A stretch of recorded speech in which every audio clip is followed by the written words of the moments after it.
जिल्हा स्त्री रुग्णालयातील कथित निष्काळजीपणामुळे एका तरुण विवाहितेचा दुर्दैवी मृत्यू झाल्याचा गंभीर आरोप समोर आलाय। उपचारादरम्यान डॉक्टरांच्या हलगर्जीपणामुळे पत्नीचा जीव गेल्याचा दावा करत पतीने संबंधित डॉक्टरवर मनुष्यवधाचा गुन्हा दाखल करण्याची मागणी केली आहे। या प्रकरणी आज श्रमिक पत्रकार भवनात पत्रकार परिषद घेण्यात आली।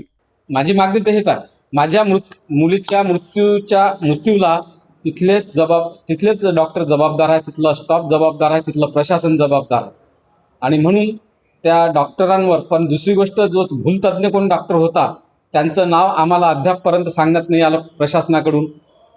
ज्या डॉक्टरनं माझ्या नाही संशय म्हणजे जो तिसऱ्या दिवशी ऑपरेशन केल्यानंतर ज्या गायनॉलॉजिस्टनं तो पेशंट ऑपरेशनसाठी फिट केला, फिट आहे म्हणून फिट केला, त्याला ऑपरेशन घेतलं, तो मेन त्याच्यात जबाबदार आहे डॉक्टर, जो कोणी असेल तो।